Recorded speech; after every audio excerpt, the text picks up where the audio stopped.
Dios maray na hapon kabikulan, prominente na ngunyan ang dagsakang taong maselebrar kan Pasko asin bagong taon sa siyudad kan Legazpi. Ipigbiklad naman kan lokal na gobyerno ang mga plano tanganing mapangatamanan ang pasorden sa laog kan halawig na bakasyon. Ano dyan, siyudad kan Legazpi, nakatutok live si Myla Icotso. Myla. Elmer, sa mga siringan ni kaning oras talaga naman nadagsa na ang mga tao digdi sa kasentrohan kan siyudad ni Legazpi. Aperangan o bukod nga ni duma sa pagiging mauran-uran man ngunyan digdi sa siyudad. Nagpupuo ng magdakol ang mga tao sa siyudad ka Legazpi ngunya napaparani na ang Kapaskuhan. Sa mga siring kaining panahon, ang siyudad kaya asubot ang pigdudumanan kan mga tawong gikan pa sa ibang mga banwaan kan probinsya asin magin sa iba pang lugar. Katakot kani nakipag-ulay na ang alkalde kan siyudad sa man iba-ibang concerned agencies, partikularmente na ang Philippine National Police. Sigun ka Alkalde Noel Rosal, maski da isubot malilikayan ang pag-aprobechar kan mga mararaot na elemento siring kan mga mandurukot asin para habon, inabisuan na niya ang PNP na mas higutan pa ang pagbabantay partikularmente sa mga matatabong lugar. Alaga, dapat man giraray subot na maging naikmat ang publiko. Intelligence, and of course we strengthen our local Peace and Order Council. No? Kailangan malakas tayo. Kung hindi, maunahan kita. Kahit ngayon ba ngayong Christmas, alam natin may mga pera ang tao. Dapat extra careful ang mga pulis natin, especially going to the New Year. No? Pwede mag-atake na naman yan sa mga establishment. Kaya pigkoso na natin ang mga kapulisan natin. Ang Public Safety Office may mga ipigwarak na nina sa 40 personahe tanganing magmanehar kan trapiko. Alagad sa rupa sa pinagbabantayan ninda, iyo ang mga abusadong tricycle drivers na permisubot ibigrereklamo na halangkaw ang pigsisingil sa mga pasahero kaini. Ngunyan sa lang Desyembre na sa anong ng tricycle drivers ang naireklamo sa inda. Pangapod ang taman sa mga riding public kung kamong na-overseas kisarong tricycle. Kuwaon lang tabi ang city plate number. Bukas subot ang sa indang opisina sa mga nabibiktima kan mga mapang-aprobitsyar ng mga tricycle drivers sa syudad. Elmer, ninhuling nga ni tadakol na mga tao sa ropa sa mga nagiging problema digdi sa Legazpi City. Iyo man ang pagdakol ka mga pampublikong bihikulo digdi sa kasentrohan kang syudad. Kaya nagpalawas naman ng executive order ang sangguniang panlalawigan para magkaigwanin permanenteng traffic rerouting digdi. Elmer. Okay, salamat Myla Icotso live, bali dyan sa siyudad kan Legazpi. Mientras tanto, may sasaro na sanang aldaw na transaksyon sa mga bangko digdi sa rehiyon, asin maging sa nasyon, sa laog kan halawig na bakasyon, kan Pasko asin kan bagong taon. Nakatutok si Avril Daha. Amay na nagpasiring sa bangko ang kontraktor na si Frixie Bulawan tangani mag-withdraw kani papasweldo sa iyang mga trabador. Tatawan niya man kaya nin bakasyon ang mga ini tangani makapuruli sa iyang mga pamilyang unya na Pasko. Piglilikayan pa niya ang holiday rush sa mga bangko urog pang awad-awad na kantidad ang sa iyang i-withdraw. Siyempre, advance na pero ng laging pero yung nakaread ang pang-sildo na makasubog sa taon dahil pang-sildo mga Christmas pa. Ngunyan pa sana kaya nakaandam na ang mga bangko para sa halawig na bank holiday. Araw kan RCBC Bank and Savings Bank na mabukas na nin half day sa Disyembre 24. Asin holiday na sundo sa petsa 28. Liwat ining mabukas para sa banking transaction sa petsa 29. Alagad po Disyembre 30, dahil na mabukas ang bangko sundo sa Enero 4. Itong over-the-counter withdrawals, pero yung ATM namin will be online. And then, in case magkulang, magre-replenish po ang bank officers. Kasi may ano naman kami, contact numbers sa ATM center. In case, nino-notify po yung mga officers na mag-replenish. Alagad Mayo subot dapat ika-update ang mga ma-withdraw sa ATM. Ninhulita online ng mga ini sa bilog na holiday break. Abiso lang kan mga bangko sa mga may planong mag-withdraw na amayin na asin dai magdagsa sa mismong aldaw kan Pasko o bagong taon. Ngayon po, wag na lang sasabay ng withdrawals lang mga peak season, especially mga Christmas Day. Withdraw as many as you can para hindi na mag-clog yung ATM machine natin. Hindi nakakalusot sa tellers and even sa officers yung mga counterfeit.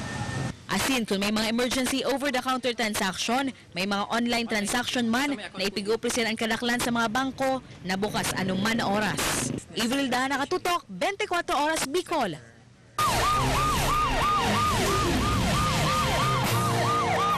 Gihiling ko niyan ang hararom na suksok sa kaso kan pambabadilgadaan sa sarong 31 anyos na babae kasudma sa Banwaan kan Baaw. Bagong mga kisubot ang biktima, bantang pigtutubudan man na hard killer ang nambaril na suspetsado. Si Mark Mongat naka-alerto 24. Hustisa ang kurahong ngunyan kang pamilya Bayrante matapos badilon gada na sindang partidaryo na si Maria Lizelle Bayrante. Nangyaring insidente alas 2:30 ng udto kasudma sa loob mismo kang sanang residensya kang biktima sa barangay Bulwang Baaw, Camarines Sur. Sa day pa nabibisong lalaki subot ang nagbadil sa 31 anyos na biktima. Bali iting sa tuyang suspetsado, nagkatok duman sa pintuan kitong harong kitong sa tuyang biktima, asin pigapot kayo ni na kung sisay ay ning Lisel na bayrante. Nagsimpag itong sa tuyang biktima na siya da, pakasabi kay itong biktima na siya itong pigahanap na tao, sabi kay itong suspect na pasensya ka na nga ma'am na napagutusan lang ako. Tapos diretso na inipigbadil kan suspect. Duwang tama ning bala sa daghan ang tools tuminapos sa buhay ni bayrante. Ang suspetsado nakasulod sa boting helmet, jacket asin pantalon, asin tools na naghali matapos ang insidente. Bali po itong nag-consider kami kay follow-up investigation, tapos itong na-recovered ning empty cartridge shell. Bali po miniduman sa crime lab for verification or possible identification kitong tagsadiri kitong pinagalian kitong banang na-recover mi. Naano siya na nagbabanta, kaya lang kuya nagtataram lang siya na pag magaling siya, muhulto na si mga nagkautang sa iya. Ang pulisya asin ang pamilya kang biktima, blanco sa motibo kang krimen. Alagad siguro sa tugang kang biktima, igwang ipigtataram kang mga nakalihis na daw. Ba't nakonsensya man sinagibo? Nangapudan lang ako na sana matawan ng ustisyan pagkagaling kan tugang ko. Nabayaan ni Maria Lisel ang siyang duwang sradit pang aki. Mark Dongat, Naka-Alerto, 24. Liwat pagpatalidan mo niyan ang publiko kan Bureau of Fisheries and Aquatic Resources digdi sa Bicol na maglikay muna sa pagkonsumo kan tahong asin pang shell products halis sa kadagatan kan Masbate. Nakatutok sa Avril Daha. Padagos na nagpapagirumdom ang Bureau of Fisheries and Aquatic Resources o BFAR Bicol sa mga parasira sa Irong Bay asin iba pang coastal area kan Milagros, Masbate. Kataod ini kan eksistidong red tide alert sa lugar. Base sa pinaluwas na shellfish bulletin kan BFAR, positibo sa paralytic shellfish poison ang mga shellfish na makukuha sa mga nasabing lugar. Kanya man duman ang patrolbot kong duwa na sinda ang nagmumonitor duman. Ito sa kasitong close season regarding sa tamban. Apera sa mga tahong asin iba pang shellfish, pinapalikay man magin sa mga kasag ang lokal na mga parasira sa Milagros. Sa mga pagtarain na coastal area kan Milagros, pinapagirumduman na linigan na marhay ang mga makukuang sira. Pusit asin pasayan, antes nakakanon. Ang ginigibot na dyan, Permi, dapat Permi aware kita ang BFAR, Permi aware duman sa mga kolektor o kung sinasabihan ta na ising da bawal magkarakang kayan. Tanganing at least ngayon maning problema. Saka ang mga katabang ta dyan. Sa ibong kan nakabanderang red tide alert, dahil maapektaran ang supply kan mga pig-import na shellfish product kan Bicol. Supesyente man ang mga makukuang produkto sa katayda probinsya kan Sorsogon. Avril Daha, Nakatutok, 24 Oras, Bicol. Bisita mo niyan aldaw sa Ciudad Caligaspi si Human Rights Chairperson Eta Rosales. Kung saan ipigbiklad kaini ang pagkakapili kan Legazpi bilang sentro kanina po nindang rock and roll program sa rehiyon. Nakatutok si Maylay Cots.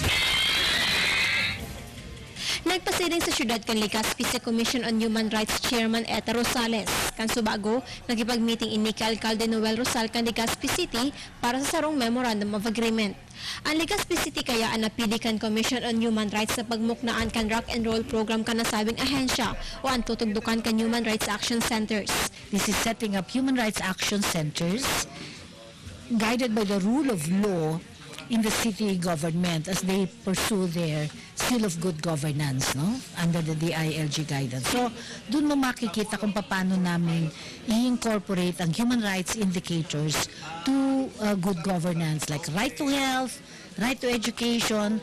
Tigdi sa Legazpi, 10 mga barangay ang erot na magkakaigwa kaini. Sigun ka Alcalde Noel Rosal, daiman subot na kulang problema sa syudad ang issue sa pagbalgar sa mga derechos sa pantao, alagad makakatabang ini para sa mga nabibiktima na may masusumbungan na sinda. Katakod man kaini sarong ordinansa man subuot ang pigbibilog na kasangguniang panlungsod. It only showed na kung meron talagang project o kaya programa, talagang mamiminimize na yan or even eliminate. Mara Ekotse, Nakatutok, 24 Oras, Bicol. Kasabay kan maghapon na baguran, pinamati man ni maghapon na blackout ang bilog na feeder 2 sa sakop ng Caso de Codos, ngunyan aldaw. Nagpon pasado alas 9 kasubagong aga kan ang kawaran ng kuryente sa mga apektadong lugar digdi sa Ciudad Dinaga asin pagtaraid na lugar. ang pagputol ka supply kan kuryente kaw sa subot kan na clearing operation asin pagribay kan mga nalalapa ng poste kan kooperatiba. Apektado ka maghapon na brownout ang mga lugar kan Abella, Panganiban, Casero Street, Triangulo, Dinaga, General Luna, Mayon Avenue, Monterey Village, Muslim Compound, Nagasito Subdivision, Blumentritt, Tinagong, Isarog Avenue, asin ang bilog na city proper o ang kasentrahan mismo kan Siyudad Dinaga. Tulong oras man na mayong kuryente po alas 9 hastang alas 12 ng udto Kasubago, ang feeders 51, 52, 53, asin 54. Sakop kay ni ang San Jose, Cadlan, Palestina sa Banwaan kan Pili. San Antonio sa Milaor, Del Rosario, Concepcion Grande, Porcion kan Concepcion Pequeña, Cararayan, Balatas, Pacol, Carolina, Panikwason, San Felipe, Porcion kan Magsaysay, Diangdang, Bagong Bayan Sur, asin Norte, Calawag, Kapilihan, Tiloville, Jacob, Kiburak, Molabi, asin Ateneo Avenue, Gabusyan, digdi sa Siyudad Dinaga.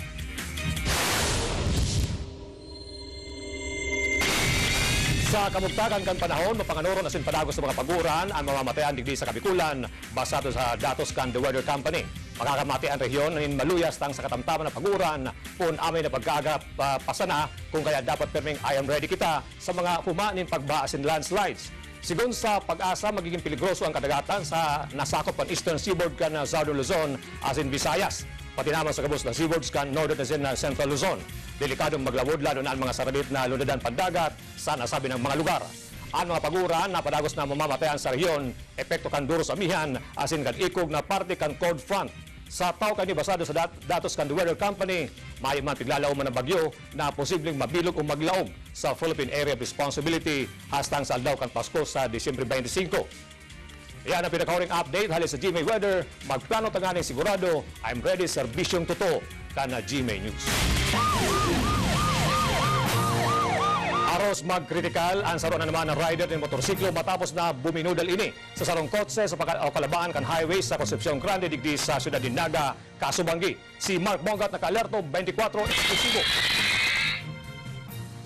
Kritikal ang lalaking ini matapos maimbwelto sa aksidente sa motorsiklo Kasubanggi sa kalabaan ng Concepcion Grande, Naga. Sa kusog kang impact, haros mawaraning mali ang biktima asin day pa makahiro na bisuin si John Michael Fideris. Tulos man nagabot ang mga personalis kang Naga Rescue asin pigtawan ng sistensya medikal ang biktima. Medyo nagre-respond pa man si Pagano, pero si bitis niya medyo pari talaga si bitis niya. Isura kang driver kang kotse ni si Selvino Barcelon. Kasabatan niya ang motor asin dire-diretsong nagbudal sa iya. Nagluway-luway akong nagtiko pa wala, panaga na nga ni ako. Ngunyan, bigla na lang na may suminalpok sa kuya na motor. Nabigla man nga, maring ito na iliko ko siyang pa tuuman. Kasi iyaw na ako sa right lane na eh. Kaya suminalpok siya sa gilid ko, kaya tuminama pa sa kuya. Nagsapo maning lugad sa tuong braso ang driver kang kotse. Sa ngunya, nagpapaumay pa sa ospital ang biktima. Mark Bongat, naka-alerto 24. Ganyan ba na ang sarong soltero na residente Kabanwaan kan Magarao matapos na badilon ini sa Kanaman Maagahon, Kasubago. Sinasabing may lead na sa kaso ang Kanaman Police. Si Kay Butastas, naka-alerto 24. Daina nakaabot panin buhay sa ospital ang sarong soltero matapos ining pagbabadilon sa Banwanin Kanaman Camarines Sur, Kasubagong Maagahon. Sa inisyal na investigasyon kan Kanaman Police, nagpasiling sa residensya kan suspetsyado ang biktimang si Lindon Balilla kaiba ng duwa pang persona na pigbisong si Benigno Sanyar asin ang sarong nagngangaran na Michael. Digdi naman nangyari ang pambabadil kan suspetsyadong si Lindon Arroyo. Na-receive na text message coming from the ex-girlfriend po nung kasamahan ng biktima. So nung nagpunta po si... Tungkol saan? Allegedly daw po is kumbaga sinasaktan daw po ng suspect yung girlfriend. Nakaparada po sila sa labas ng bahay and then binaril po nung suspect yung sasakyan. So ang natamaan po is yung pasahero, nasa likod po siya ng sasakyan, isang Tamaraw FX po. Sarong tama sa payo ang sinapukan biktima, natulos na ikinagadan kay ni. Tulong empty shells kanday pa maaraman na kalibre ng badil ang nakuha sa crime scene. Igwa ng motibong pigiling niya ng mga otoridad sa pambabaril kay Barilla. Jealousy po siguro on may romantic inclination po siguro. Nakakalibre pa sa sangunya ng suspetsyado. Nakuha po si Naggibo kayan na kanusun naman po sa tugang kung nagtalikod na po siyang detamaan si Naggibo kayan. Kay Butastas, naka-alerto 24. Dako pa nagkaberang kontrabando asin ang dakulang kantidad sa presohan ka mga babaeng detenido dyan sa Naga City District Jail. Siringkan sa bilibid, illegal na droga man ang pinakadominanting kaso sa nasabi ng kalabos. Aram mo niya itong detalles kayan, nakatutok live si April Daha. April. Yes, Elmer, parte nga rin kang paglinig kan hensyo kan BJMP and round the clock na pag-inspeksyon kan sa ina mga personahe as hindi sa Naga District Jail, duwa Elmer na residenteng babae na anasampulan. Dakulang misteryo ngunyan sa manamiento ka Naga City District Jail kung paano nakatiponin kantidad 21,000 pesos ang duwang babaeng residente ninda. Nadiskubren kwartang nakasaray matapos ang ginibong sorpresang pag-inspeksyon sa female section kan District Jail. At ito ang nakakagulat din kasi na sorpresa ako nito kasi this is the first time na mahuli o maka-confiscate kami na amounting to 20,000 sa dalawang preso lang. According sa initial interview natin sa dalawa, ito daw po ay iniipon niya ng 500. Kabali pa sa nakonfiskar ang mga pinagbabawal na gamit sa loob kan selda, sining mga gunting, nylon asin hairpin, nakuha man ang mga kawatan na ini na posibleng ginagamit na pampalipas oras ka mga residente. Pagsasadiri subot ang mga kontrabando asin kwarta nila Alice Ria 4 asin Sara Clerico na parehong embelto sa droga ang kaso. Mas irarom sa mas hararom na investigasyon ang duwa tanganing masusog subuot ang posibleng transaksyon na kinaimbeltohan kan mga ini. Meron pa tayong susunod na sorpresa.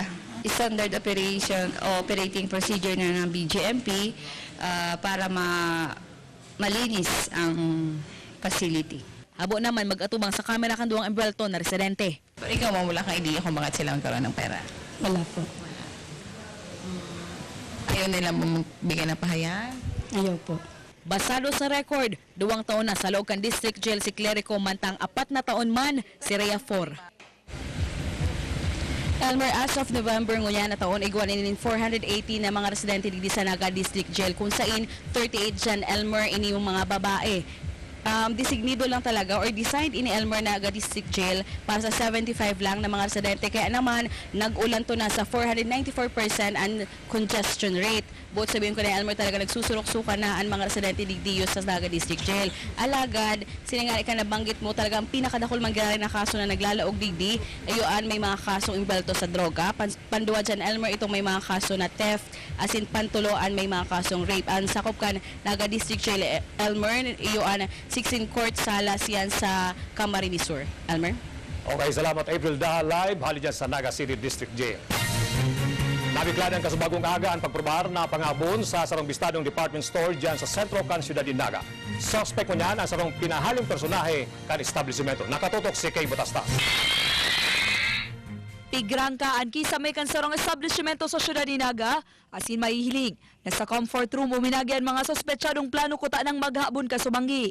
Manunutaran ang vault na ini, may labot na alagad daima na pwersang makuhaan kwarta kan mga parahamon.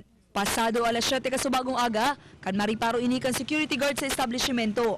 Posibleng nasa alas 10:30 kasubanggi, hasta alas 6 maagawon kasubago ka nangyari ang krimen. Nagkanda kami ng investigation.